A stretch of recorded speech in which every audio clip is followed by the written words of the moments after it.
Hello friends and welcome back.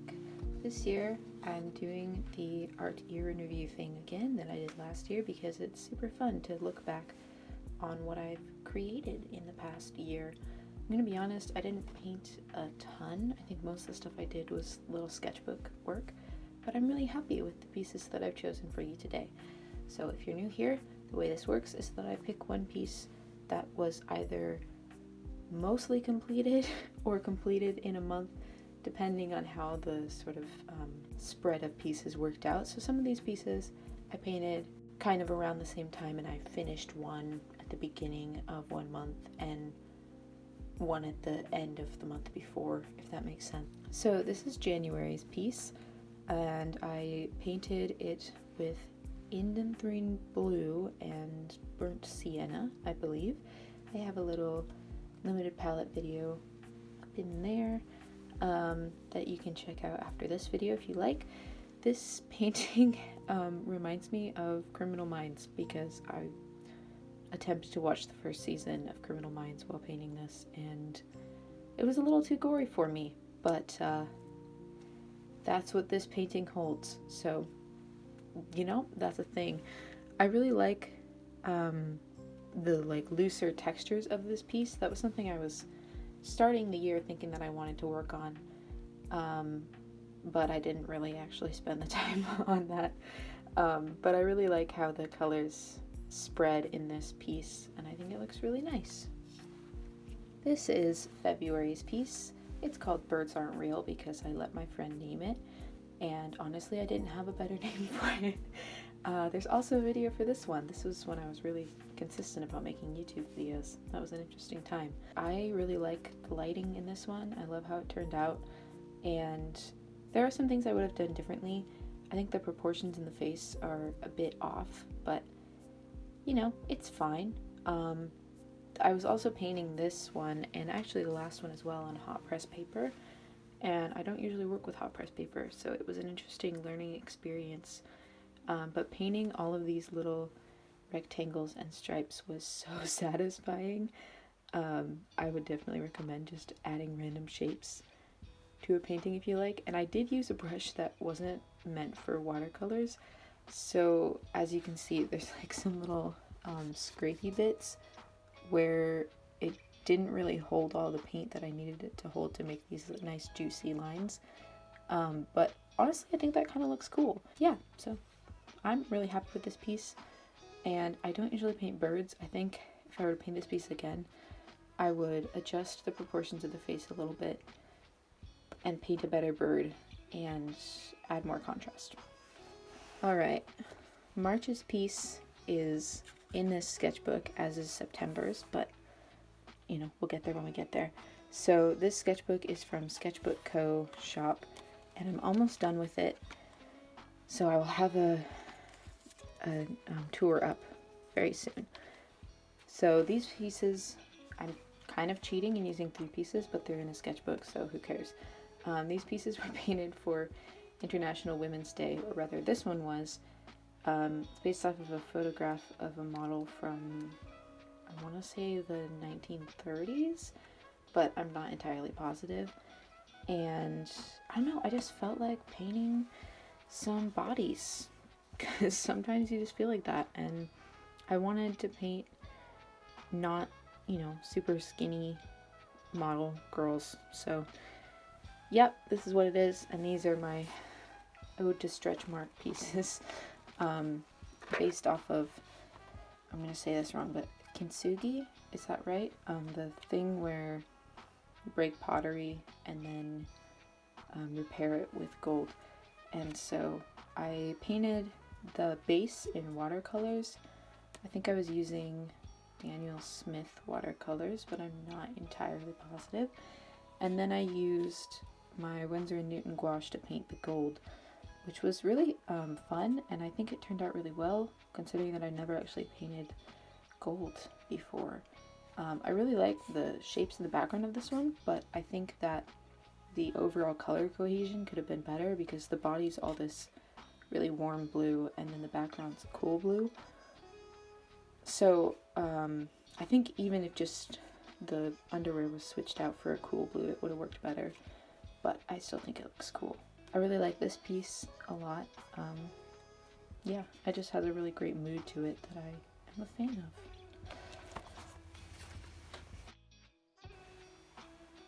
This is a piece that a lot of people really liked, and it's not my favorite piece that I've ever done, but you know, it's something. I did submit it for the Congressional Art Competition and lost, so that's a thing. But it got into my school's like student art calendar, which is fun. So yeah, this piece is called Cascade, which, you know, it is a name. This is my first time ever painting waterfalls. I did do a little bit of like practicing in my sketchbook, which you will see when I finish it. But pretty much this was the first time I painted waterfalls, and I think they turned out pretty well. I think there are some proportion issues that could have been fixed if I had paid more attention to these splotchy parts and made them, if I'd made a stronger distinction between foreground and background. But I think it worked out, and it's interesting looking back at this one because I remember thinking that the hair got so dark and the skin as well, but it actually looks pretty light. So I don't know, maybe it faded, although it's been in a box and it's light fast paint, so that's probably not the case. But yeah, I think it looks cool. I'm happy with it. All right, what are we on? May? Yeah, that was April. This is May. I love this piece. It's currently my profile picture on YouTube and Instagram, and I'm really happy with the glowing effect.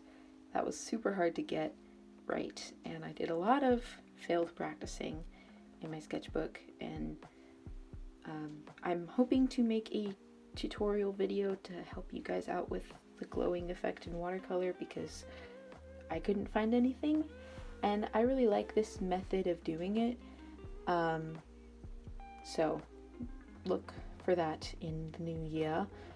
I also really like how I painted the hair. I've kind of been loving this style of not painting every strand of hair, but like just making a bunch of lines. I know that like for realistic painting and drawing you don't do that, but I just love the texture and the graphic elements to that because the painting was definitely lacking something before I did that, and I feel like it just adds a lot of depth. And I really love how the shading on the face turned out. I think it worked really well, and I had to kind of reconcile the really warm blue of the hair with the cool blue of the chrysanthemums, and I think I did that well in the face. June's piece is in gouache. I did a bit with gouache this year, first time working with gouache. There is a YouTube video for this one that you can find up in here. There was also one for Cascade, the waterfall piece, so I will try to link as many of those as I can, but I think there is a limit on how many little card thingies you can have in a video, so we'll see. But yeah, I'm pretty happy with this one. It's very messy, and it was one of my first attempts at working with gouache, so I'm saying it's my favorite painting from June, June, because I don't know, I think it worked pretty well for being one of my first attempts at gouache or even like an opaque medium. And I tried this underpainting technique with pink that I think looks super snazzy. Yeah, I mean there's definitely some proportion issues, definitely more messy, especially like in the neck area than I would like, but I think it turned out pretty well. July also has a video. Yeah, I really love how just fluid this one is, and I painted with only blue, as you can tell, but like I didn't mix in any reds or yellows to sort of tint the blue a bit. I just used blues that I already had. So this was using White Nights paints because I have the most of those. And I love all the little fluid markings. I was definitely trying to experiment more with just the things that watercolor can do that other mediums cannot. And so I, experimented with having a lot of soft edges and back runs and just those, clear, or not clear, transparent layers. And I really love it. I think it looks wonderful and it holds a lot of emotion, especially in the eyes. August is an acrylic painting. This painting is called Eclipse and I absolutely love it. I am thinking that I might turn it into stickers, maybe, but you didn't hear that from me, so yeah, keep an eye out for that. This painting took me forever because I am not used to painting with acrylics, and it took me a while to get used to just the process of layering with acrylics and working more dark to light. I love like the speckled brush marky effect of the skin. That was heavily inspired by Jackie Liu, who's an artist that paints these giant, gorgeous paintings with acrylics, and she's amazing and you should definitely go check her out. And yeah, I love the contrast in this. I love the pose. I painted feet and they look decent. The only thing that I would change is the hair, maybe. I think it's a little too on the green side, but honestly, it doesn't bug me that much, and I'm just really happy with this piece overall. And I don't even care that the circle isn't perfect and is a little wonky. And more gold as well. So I was kind of on a gold kick, and I'm working on a piece right now that has a ton of gold in it, so you'll get to see gold in gouache, acrylic, and now watercolor coming up soon. So yeah, that's Eclipse. Absolutely adore it. September is back in this sketchbook. You'll see in the fall that I did not paint as much due to college applications and just, starting the school year. So that's why this is in the sketchbook, because I really did not paint much in September at all. But I really love how this painting turned out.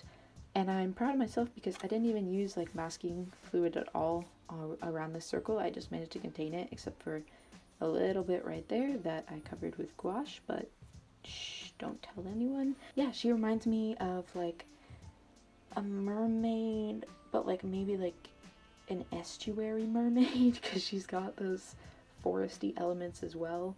I just love the hair. I think I'm really leaning towards that, graphic line style of painting hair, which I'm happy about. It's something that feels like me and that I love and that I can just easily implement. So that's a fun thing to know about myself. And this piece I just made a YouTube video for, but that's not my choice. I'm talking about this piece right here. Yeah, I just love her. I love all the greens and I feel like it turned out really well, and I love the cohesion of just these like single color range color palettes, if that makes sense. So I used a bunch of different colors, but it's all green. So I just think that's really fun, and I love the circular shape, and it inspired me to do more geometric compositions, I guess, in the future. So I'm excited to show you that in 2022. This is October's piece, and again, one of the only things I actually painted in October, but it's fine. I do have another big acrylic piece that I've been working on since October that probably would have been the choice, but it's not finished yet. But I painted this with a friend, and it wasn't from a reference. It was just a fun little chat and paint exercise, and I just kind of went for it. I didn't really take a ton of time to sketch, so it's very far from perfect, but it just holds us memories of talking with my friend, and we had a really great conversation. And I don't know, I just like the overall vibes of it, and it just holds that emotional space for me that I enjoy being in. Alright guys, November. This is one of my favorite pieces from this year. It's called Overgrown, and it's a big one. It's this piece is 9 inches by 12 inches, which is not huge, but it's bigger than a lot of the other pieces. And yeah, I just really love it. It's another tree dude, but I focused on you know, the colors and the gradients, and I tried not to go into like, okay, this is gonna be purple and like the skin's gonna be green. I tried to integrate those as best as I could, and I loved drawing or painting all of these little grain lines on the wood. That was so relaxing and fun, and everything about this piece just makes me happy. It didn't turn out the way I thought it was going to, but I am so happy with how it turned out. And I do have a video hopefully coming soon, but I wanted to get this out before 2022, so there you have it. And for December's piece, we have the big boy, the piece I've been working on for a year and a half, and I finished it on Christmas Eve. I managed to get it to my mama for Christmas. This is a piece that she had asked me to paint way back in, well, technically she asked me to paint it in January of 2020, and I painted this piece first that I'll put on the screen, and I did not like it. I didn't feel like it represented me. I was using materials that I wasn't super happy with. They were just holding me back, and I was just really frustrated with it, and it also wasn't big enough, so I got a whole sheet of watercolor paper. This piece is giant, guys. It's insane. It took me a year and a half to finish it because I started it around April of 2020, and it is finished in December 2021. It's crazy. A lot of things that I would do differently, but honestly, I do not have the energy to nitpick it because it was just such a labor of love, and it made my mama really happy. That's all that matters, is that she likes it, and I'm done with it. So it's December's piece, but it's also kind of the whole year's piece, and I feel like it's a really fitting conclusion to the year, and I'm so excited for what next year will hold. So if any of the things here interested you, I would love if you would tell me what your favorite piece was. I hope to see you in the next year. Bye!